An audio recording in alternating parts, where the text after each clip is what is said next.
What's up, how's it going? It's Dave's Watch channel. I'm Dave, and for this video it's gonna be more of a little bit I guess a little bit more of a depressing one. I was just reading on the Canadian watch forums, and just recently, I think a couple days back, someone had their watch stolen, and they met in the bank, and this individual, it was a black man, a young black man, and they arranged to meet. I think they met over Kijiji. They met at the bank. The man took a look at the watch and then reached into his bag, pretending to pull out the money, but instead what he pulled out was a can of pepper spray, sprayed the seller, and took off with the watch. So, this happened to me as well many years ago. I think this happened in 2014 or 2013, right when I kind of started getting into watch collecting and buying and selling. And, at the time I was a lot younger and a lot more naive, right? I kind of, I try to give people the benefit of the doubt, and I still do. But these things happen, right? At the end of the day, we're dealing with a lot of money here, high dollar amounts. Before that, wristwatch check, IWC, Schaffhausen, Portuguese. Let's start the chrono. And so, this is the risk you take when you buy and sell items of high dollar amount, right? You don't know who you're gonna meet, especially on Craigslist or the classifieds. It's a risk that you take. And I just want to talk about my experience and what I learned from that, right?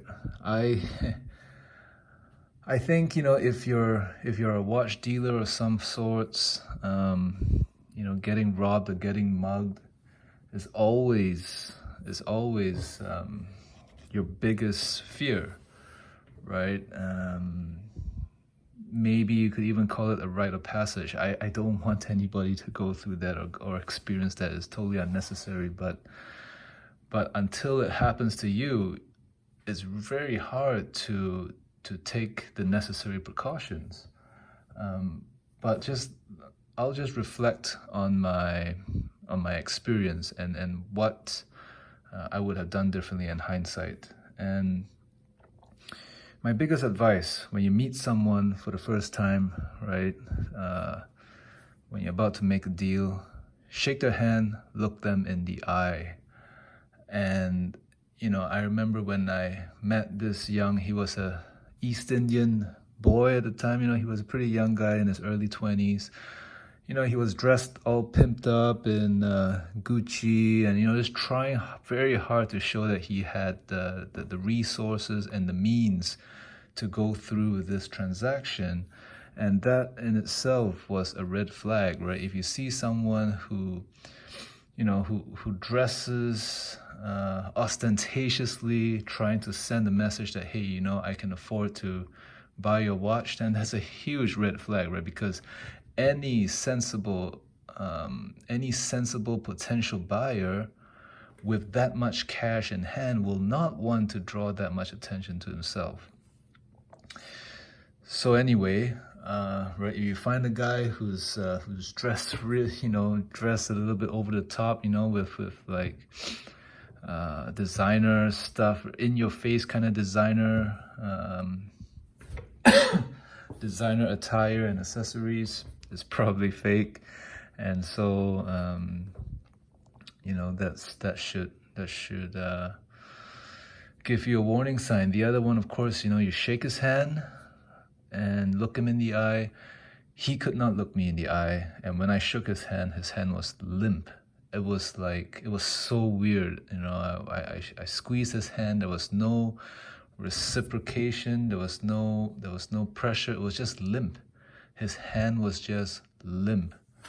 And that's a telltale sign, right, that something was up. But still, I was just so dumb. I was just so stupid at the time, right? I just couldn't I couldn't think that anyone would be so desperate to do something like that, but you know, so there are people like that out there in the world, unfortunately. So that was the other telltale sign. And then the third telltale sign was he whipped out a fake Rolex Daytona and proposed to make a trade with me for this was a Breitling Navitimer. A223322. It was an old Navitimer. It was a beautiful watch. And he took out this fake Daytona. I looked at it, I was like, what the hell is this, right? I said, no, this is fake. So at that time, I was already starting to get a little bit nervous. Like, what's this guy trying to do? Once I saw the fake Daytona, that's when I knew that, okay, shit's going down, right? Something's gonna happen. And then it just happened so quickly. He just said, okay, here's the cash. And then he reached into his bag, whipped out the pepper spray, and sprayed me in the face. So, and man, pepper spray in your face is such a horrible experience. I look at all these Hong Kong protesters getting sprayed in the face by the police, and I can totally relate, right? It really sucks. Behind the screen, you look at someone get pepper spray, it just looks like just some kind of liquid going into your eyes. But man, that thing hurts. It burns. It sears your eyeballs, and you can't see anything. It was a really, really traumatic experience. I was like, what the hell is going on?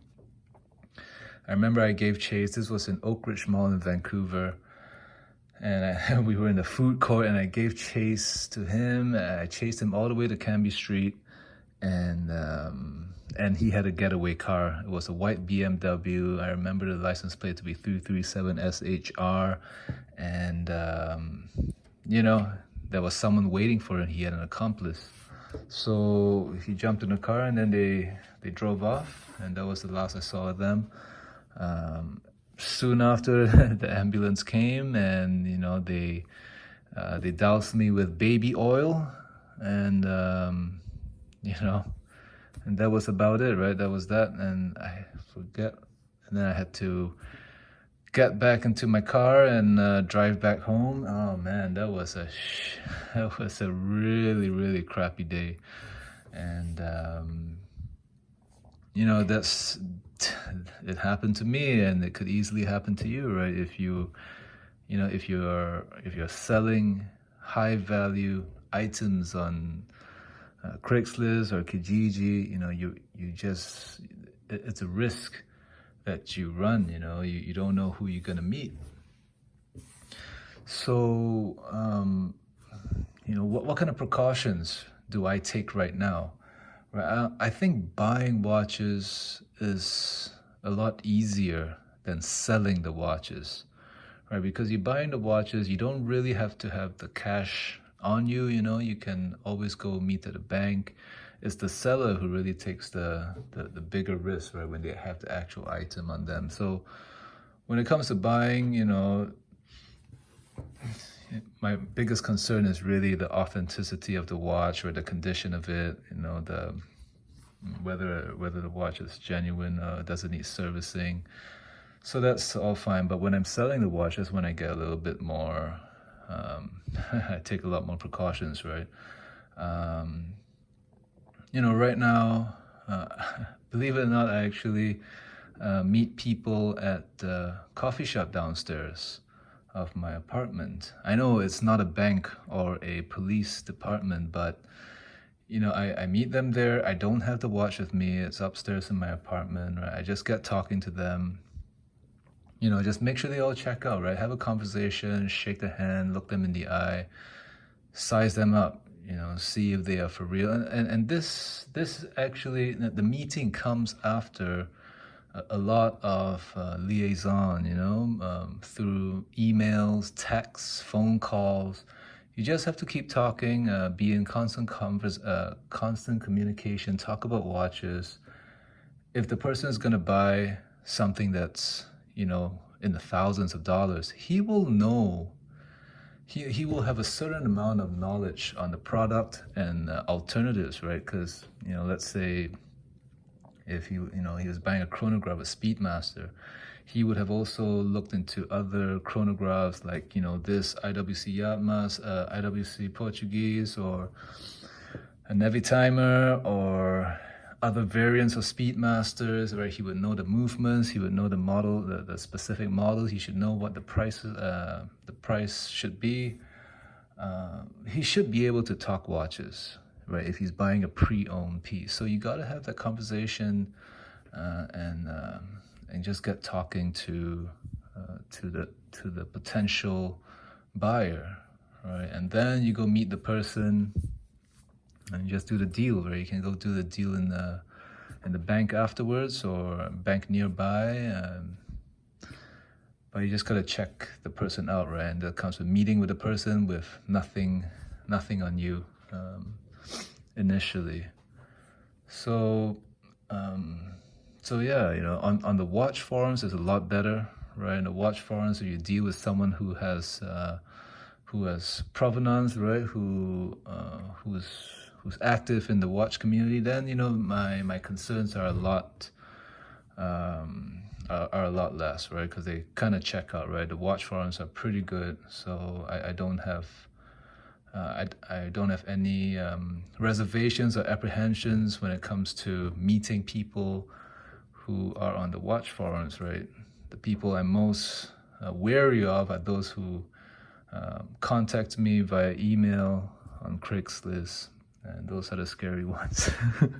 Not all, of course, right? But you have a lot of scammers and a lot of messed up people over there trying to make a buck. So, wow, this video has gone on pretty long, but I think it's a really important one, right? Any of you who intend to sell watches, right? Be careful out there. Times are getting mean. Times are pretty lean. People are getting desperate, and they'll do pretty much anything to pull a Robin Hood, steal from the rich and give to the poor kind of thing, right? And the most messed up thing about this is that very few people will feel sympathy for you, because you it's just how society is, right? They have this perception that if you can afford a $10,000 watch, then whatever, it doesn't matter kind of thing. All right, there's no sympathy for the have-gots. I'm not like a super millionaire. No, I'm I'm just a very average guy, but I just put watches at a very high priority of things that I value and I treasure. So yeah, people won't have sympathy for you if something like this happens. As a matter of fact, I think sometimes they feel that you kind of deserve it for putting yourself out there. But hey, hang strong, right? Watch collecting is a great hobby. Buying and selling is can be it's fun, doing a deal, right? But you gotta protect yourself and do your due diligence and be careful out there. Okay, anyway, thanks for watching and listening to my rant. I'm Dave and I'm out. Bye.